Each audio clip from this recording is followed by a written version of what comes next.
YouTube. Hi, my name is Mark. This is Nixon Motorsports. This channel is all about motorsports, from racing to exotic cars, and sometimes more. And today's video is one of those sometimes more. This is an update on the Ram 2500 pickup truck that we have.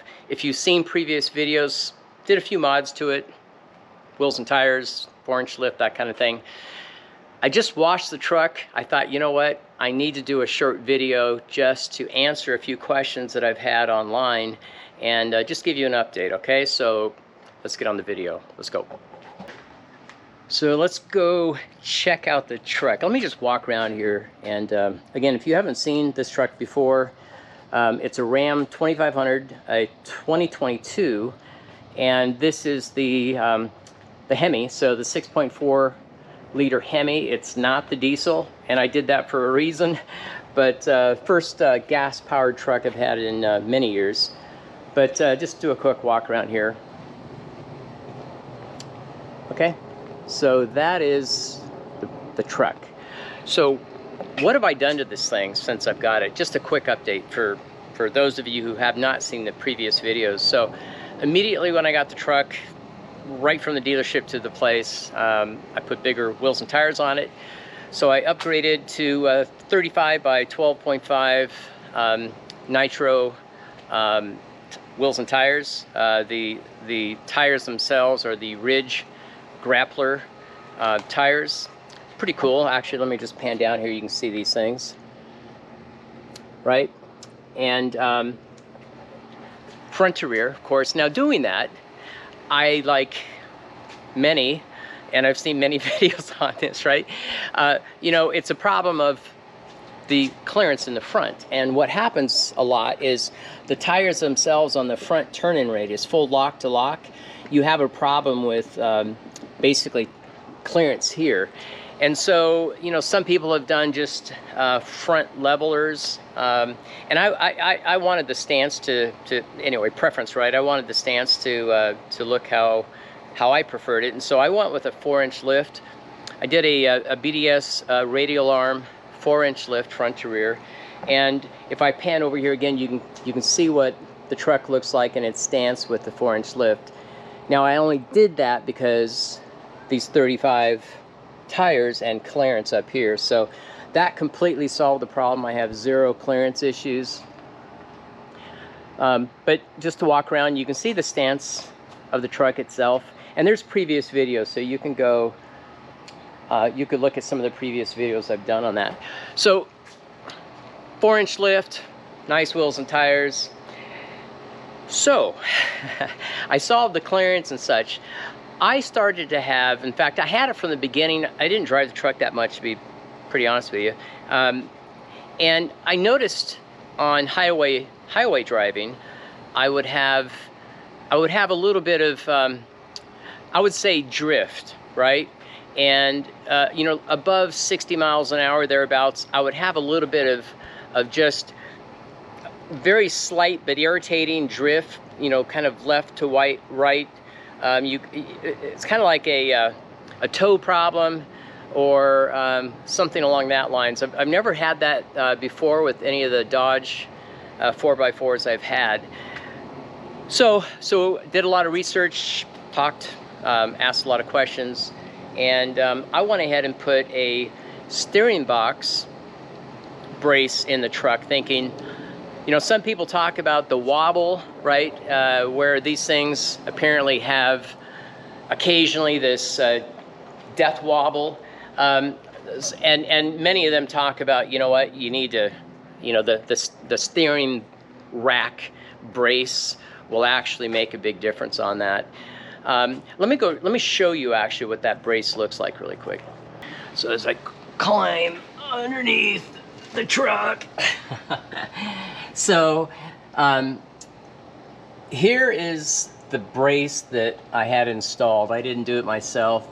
Took it down to a local 4x4 specialist shop. Anyway, they installed this thing for me. You can see it sits here under the front sway bar.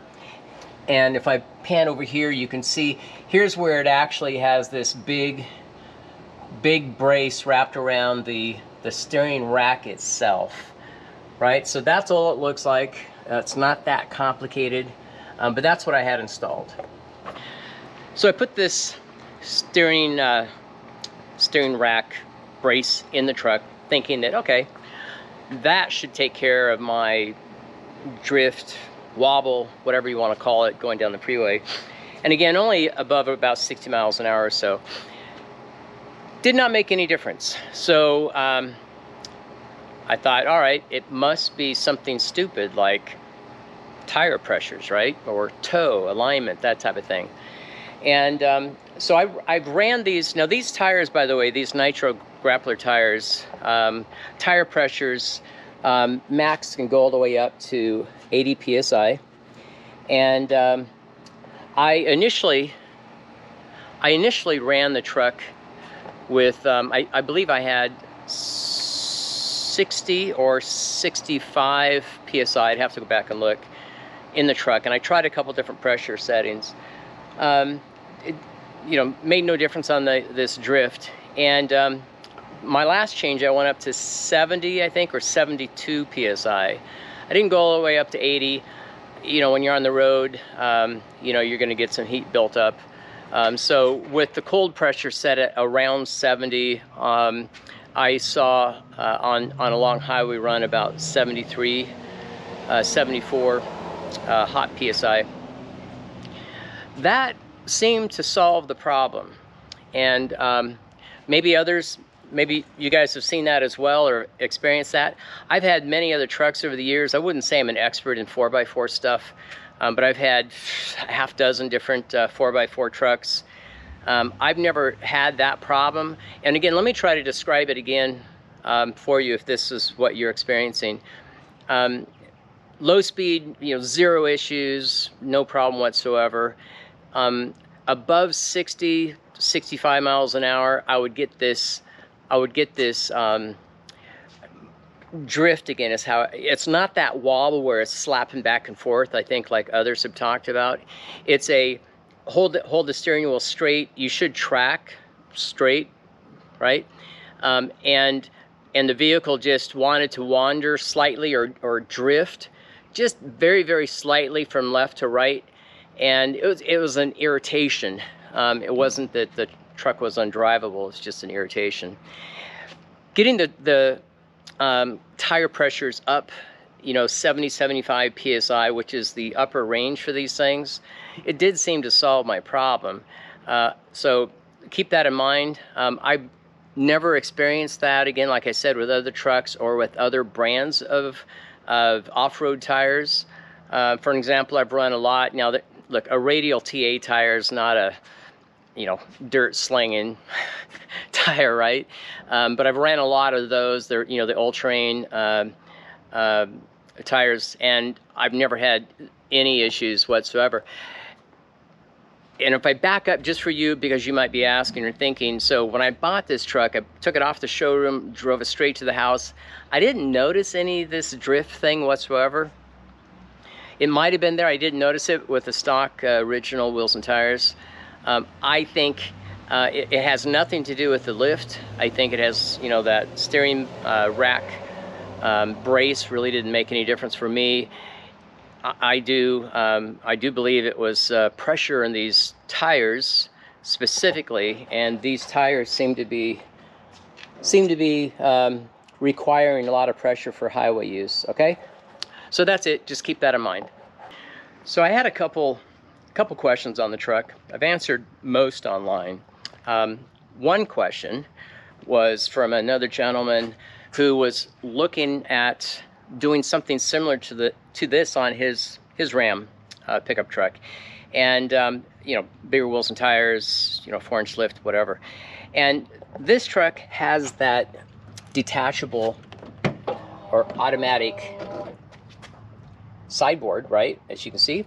And so it was a question on what is the ground clearance from here to here once you lift this thing 4 inches, and it's just under 18 inches, so you know. So you know, a step up on this thing is not a big deal. Okay,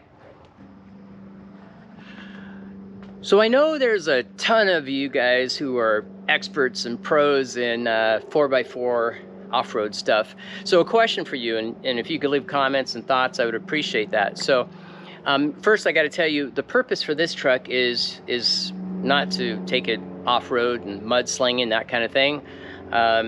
It's for looks, right? It's cool.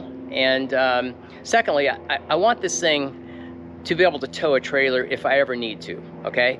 Now, I've had the big 1-ton diesels. In fact, that's been the typical truck I've had to pull big trailer and loads. I won't be doing that with this, but I want that option if I ever need to do any, let's say, medium-sized trailer, haul a car someplace, whatever. I want to be able to do that with this, so kind of keep that in mind. But here's the question for you. Being that 99.9% of my use, you know, will be highway driving, once in a blue moon, maybe pull a smaller trailer. Are there tires that you would recommend? And, you know, for an example, maybe I go with a 37-inch tall tire as well. With this 4-inch lift, I'm supposed to be able to do that with clearance.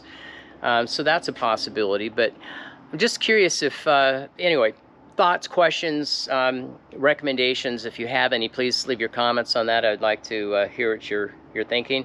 And I'll probably do a tire change on this down the road. And I am thinking, you know, maybe I go with a 37-inch tall tire just for the grin of it.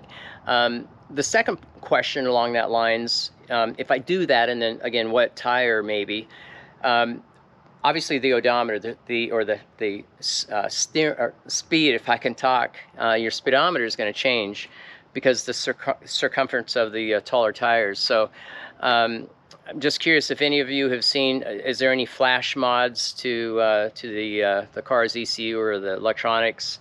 Or, you know, is there a quick thought or workaround maybe on doing that quick adjustment, or do you even bother, right? So that's what I have on this truck, and that's it for the video today. I just watched it, wanted to give you a quick update on this. I have a lot of videos coming out. I've been working on a handful of them. Many of them are for the race car with additional sensors and electronics. I'll be doing a lot more around tire management, so you'll see some details on that. But that's it for now. I appreciate you watching, and you know, if you haven't subscribed, consider doing so. I would appreciate that. Okay? Ciao.